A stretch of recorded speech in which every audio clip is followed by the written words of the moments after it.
Oh hey, thanks for joining me for another WV Guns and Goats video. Tonight we're taking a look at the Palmetto State Armory Dagger 9mm pistol.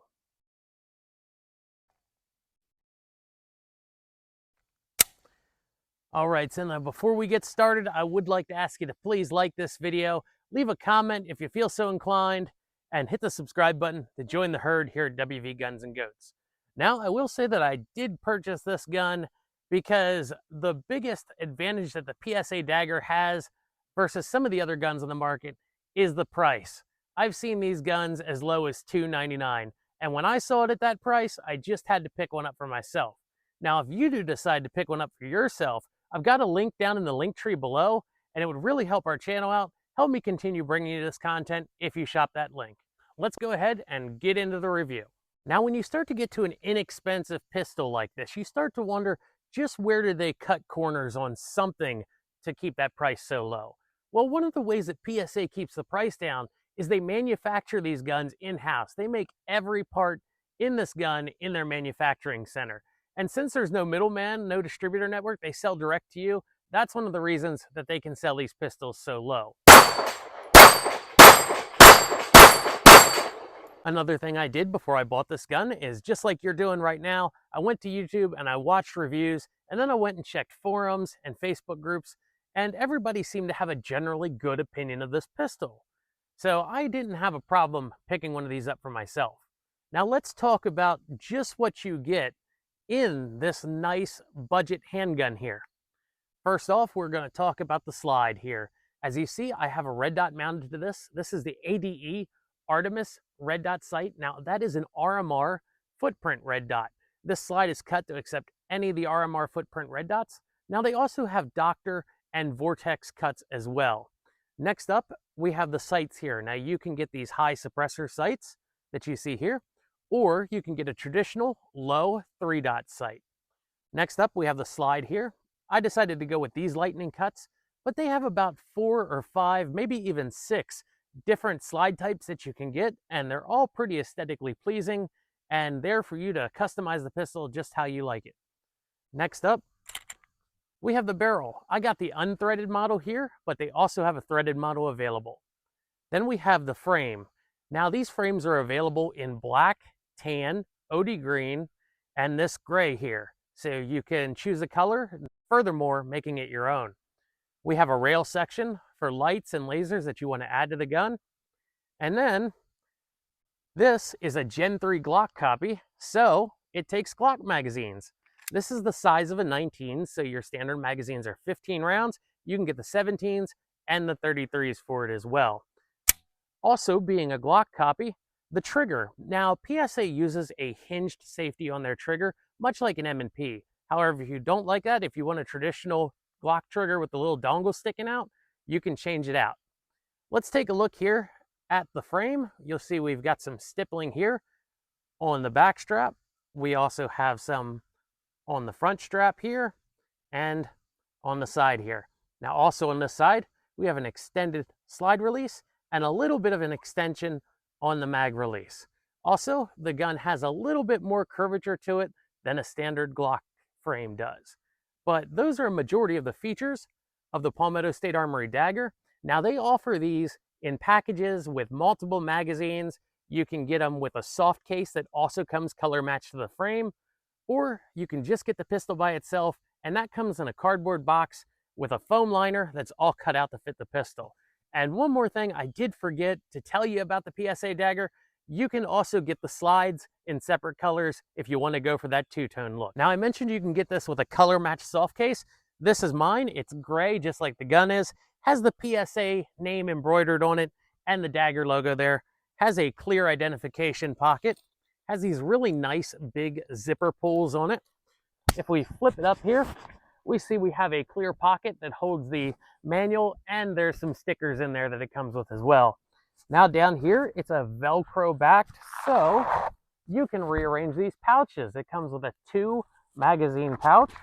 It comes with a suppressor pouch, and inside of that is your child safety lock. There's also a strap here, there it is, for the gun to secure it inside the case.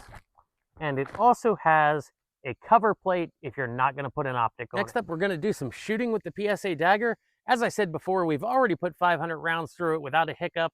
We're going to put some more rounds down through it on the steel, on the timer, and on some paper targets for y'all. We're going to start off with some magazine compatibility tests. This is the P-Mag, the Magpul G-Mag, I guess they call it, that comes with the gun.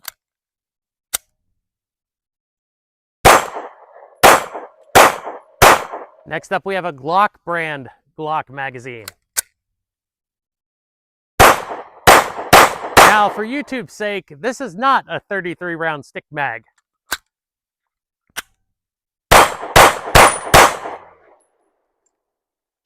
That's an ETS brand magazine, and it worked fine. All right, let's do a magazine drop-free test. G-Mag. Glock mag. ETS mag. This is Winchester forged steel case. Let's see if the PSA Dagger eats it up.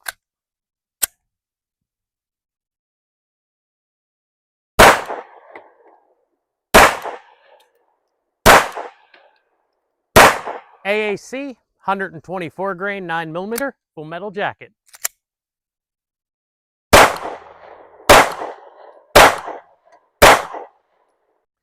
Federal, 115 grain, full metal jacket.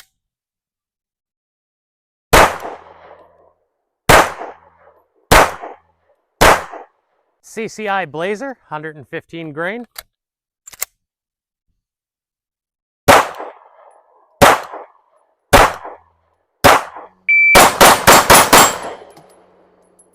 What we got? 1.25.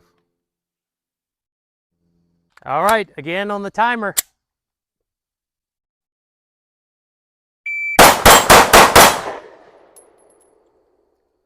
$1.31.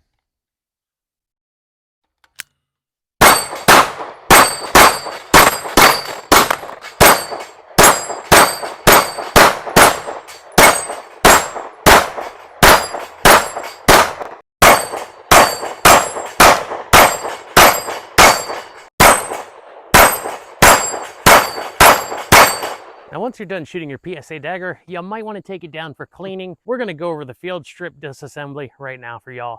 So first step is eject the magazine. Done, easy to do.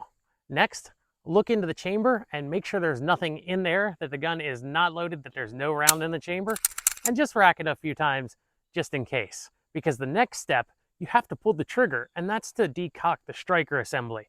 And that's why it's crucial that you make sure the gun is unloaded. You don't want to bang when you expect a click. So now that the trigger has been pulled and the striker has been decocked, you're going to grab these tabs here. There's one on this side, and there's one on this side of the frame. So what you do is you pull down on them a little bit. At the same time, you're just going to pull your slide back just a hair. And then you can slide it forwards off the frame. Now, if you've never done that before, it might take you a few times, but once you learn just how much you have to move it, well, it's like riding a bike and easy to remember the next time. So we have the frame here, and we have the slide here. So the next step is to disassemble the slide for cleaning. The guide rod right here, you're going to push forwards on it a little bit and pull upwards, and it comes out of the gun. Next up, the barrel. Slide it forwards a little bit and up and out of the gun. There's the barrel, and there's the strip slide assembly. Now, for basic cleaning, you don't have to go any further than that. Now let's talk about reassembly. So first up, you're going to slide the barrel in, so it slides through the slide there, and then you're going to slide it back so it falls into place. Now, if we look here on the barrel, we'll see there's some steps right there machined into it. And that is where the guide rod sits. So the small end goes forwards, and then you want the back end to sit in that lower step, just like this. Otherwise, it will not go back onto the frame. So let's get our frame back out here. As we see here, these are the guide rails that the slide rides on, and then there's a set at the rear of the frame. What we're going to do is we're going to set the slide cutouts, because you can see those cutouts there that ride on the slide rails, and we're gonna push them down so they start to slide over it just like that. And then we're gonna keep the pressure downwards.